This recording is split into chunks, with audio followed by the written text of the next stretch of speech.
So I'm Shawn, I'm an accounting major here, and I'm going to be graduating in the next spring. So I want to talk to y'all about networking. So basically, first I'm going to start with putting y'all in the scenario. So imagine you're the CEO of, let's say, Apple, and you're you're forced to make a decision on hiring your new senior director in tech. And you're given 2 resumes. And when you look at the resumes in terms of credentials, they're pretty much all the same. But there's one key difference. So with person A, you've never seen the resume before, you've never heard of the person, all you have is that one singular resume.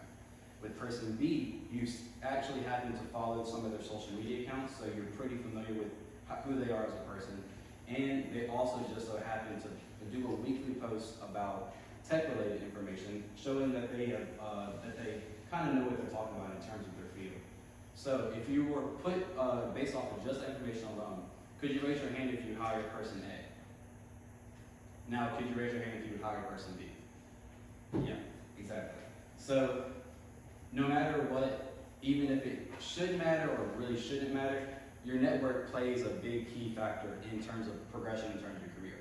Because for all you know, person A could have been just as qualified, and they were just as qualified on paper as person B. But because you were more comfortable and already had some type of familiarity built with person B, you would select them. That same situation takes place throughout business all the time and throughout pretty much all industries. So the key with LinkedIn is you can use that as to your advantage so you can put yourself in that position of person B every single time. So how many of y'all here actually have a LinkedIn profile already created? All right. How many of y'all post on that LinkedIn profile pretty regularly? But what about posting though? Everybody likes, nobody posts. That's the thing. Yeah, exactly. Yeah. So as far as building your network, that's helped me out a lot. So I'm not sure if y'all know this or are new, but I got an internship offer from Goldman Sachs, and I'll be there during the summer. That's kind of why I've been such a big advocate about LinkedIn, because I realized that networking is for the most part, is actually more important than what you know. Although you do need to actually know your industry and know what you're talking about in order for them to even give you a shot. But once that, actually knowing what you need to know plus a network, that's going to put you in positions to where you can jump miles ahead of everyone else. And that was the same situation that helped me out with Goldman. I actually happened to somehow know someone that worked in the tech division in New Jersey.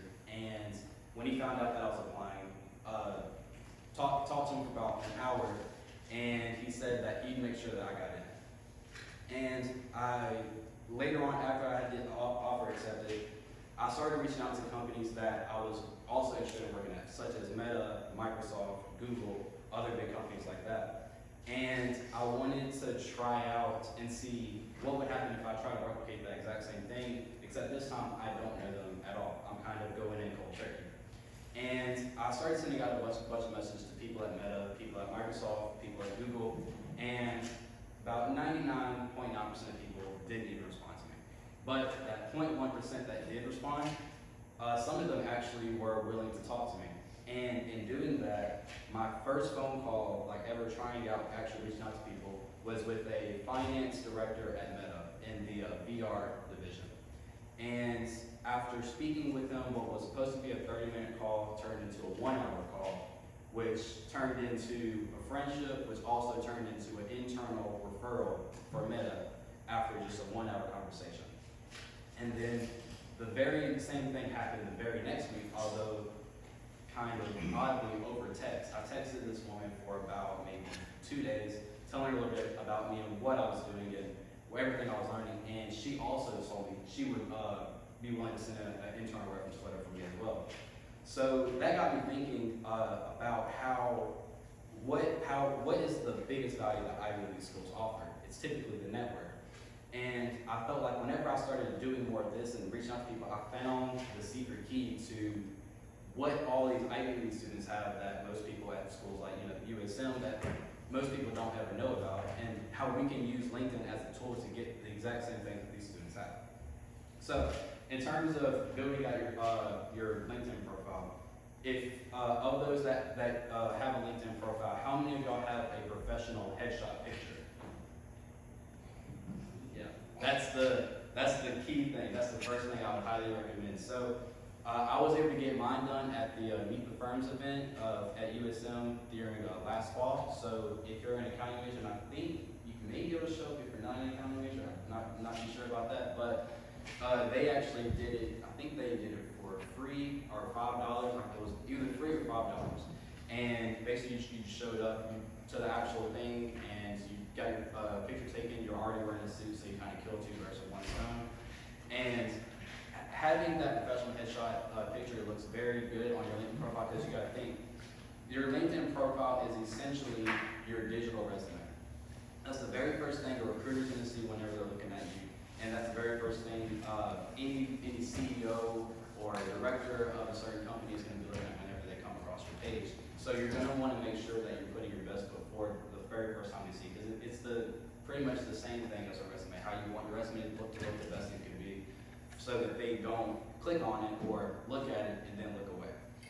Next thing is make sure that you actually have that cover background photo that you see at the top. You want to make sure you actually have that filled. A lot of profiles, they just have the default gray looking photo there, where it looks generic and it looks like you didn't really put much effort into your profile, which gives the person that's looking at you another reason to click off and go somewhere else, either go to their feed, or go look at another profile. Because you have to realize that opposed to a resume, where they're typically supposed to look at you, this is different. They don't necessarily have to look at you. They have no reason to look at you. And you also have to remember, you're also competing with an addictive post feed where they slide through and like on posts and everything. They're not really in the mindset of, I'm scouting people to network with. Some people are. In terms of what we're trying to do, that we are the people that actually are trying to network. Now, the next part is going to be your biography part. So, if I've seen some profiles where they actually have their biography empty. If yours is empty, I would highly recommend against that. And not having it so simple where it's, I'm a student at USM and I major in this, and I'm in this frat or this sorority or anything like that. Try to I've seen two different methods of going about that. Either bullet points where you simplify, like hit the key things about you and kind of summarize yourself pretty well, or in a paragraph form. Personally, I do the bullet points because I feel like whenever I go across profiles, I don't ever read the ones that have the full paragraphs because it's too much. Usually I'm going in, I'm scanning, and most of the time I don't even actually click to view the full thing. I read the first few sentences, and then I'm looking at their school, what other credentials they have, work experience, and whatnot. And that leads me on to the next part. So, as far as the school part, there's not much you're really able to do about that. You can't suddenly go, all right, I'm going to transfer. I mean, you could do this if you want to. It's probably going to be a little difficult, and say, I'm going to transfer to Harvard so I can have Harvard on my LinkedIn profile so people think I'm smart and blah blah blah.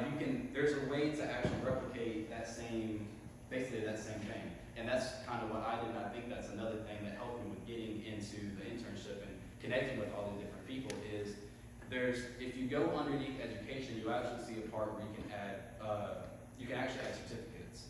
And this is where, if you've ever heard of the website called Coursera, you can go to that website and they have a Coursera Plus subscription, and I pay like, I think $65 or $69 a month.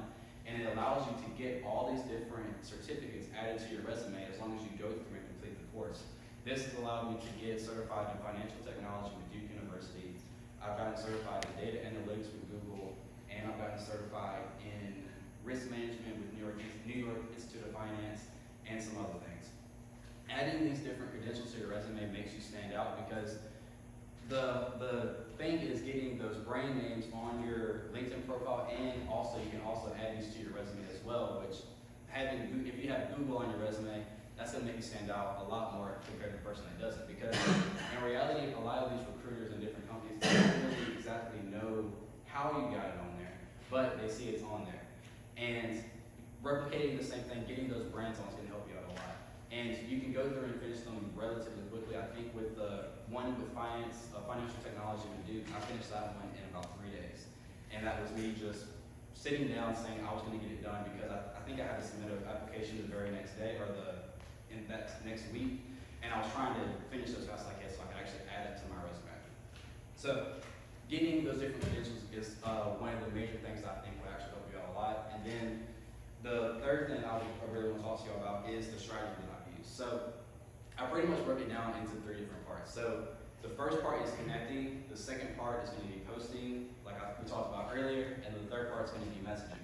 So with connecting, LinkedIn is going to allow you to send out 100 different connection requests every week. So how I go about it is I figure out what I want to target, and then I search up someone that works in at that company or goes to that school that I'm trying to get into, or something related to where I'm trying to go. And then I start going through it and I send a message to every single person trying to connect with them. And you can send out 100 a week, so you don't have to do it all in one day. But send out, make sure you max out that 100 connection requests they can get, so that, because the key is to be consistent with this. If you do this every week for just a few months, you're going to see a major growth in it. I started doing this in October, where I'm maxing it out every single week, and today I'm sitting at 2,700 connections on LinkedIn. And a lot of them are from Harvard, other major schools, other major companies. I think 400 of them are from Goldman, 60 from Microsoft. And those are people I'm able to tap into for, I mean, however long as LinkedIn stays in business. And starting to build that now is going to be a major asset for you 5 years from now. The next part is going to be posting. So, like I said earlier, a lot of people don't actually post on LinkedIn. A lot of people, they go through and, like what you said earlier, they scroll through their feed and just like the post, and they think that's enough. That's using LinkedIn to a certain extent, but that's not really diving into the full potential that could be derived from them. So I highly recommend trying to post at least once a week, or if you really can't, if you struggle to do that, maybe once every 2 weeks, because the key with this is what we talked about earlier in the scenario. They post weekly about information that they know about technology, kind of establishing themselves as an authority in their field.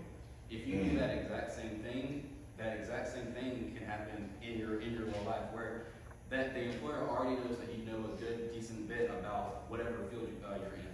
For example, whenever I was doing a lot of research into NFTs and blockchain technology, I did a weekly post and I would talk about different blockchain protocols like proof of work, proof of stake. I talk about Ethereum, Bitcoin. I talk about NFTs and breaking down smart contracts that go within them. I won't get into the technical of it, but showing that I kind of knew what I talked about, or what I was talking about. And then after 2 weeks of doing that, I had someone that ran a crypto hedge fund reach out to me and wanted to sit down and have a conversation with me about what I knew about NFTs.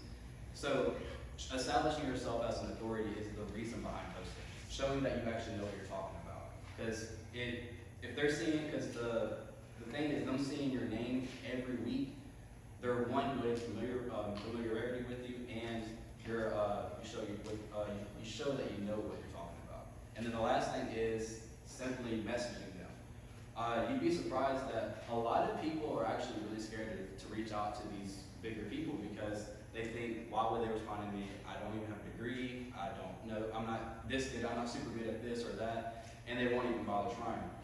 If you just reach out to these people and ask for help, and ask from the perspective of a student and wanting to learn and wanting to also provide value in some way or manner, they will actually respond to you. 99.9% won't, but the 0.1% that do, it's going to help you out a lot, and it could lead to a great connection later on down the road.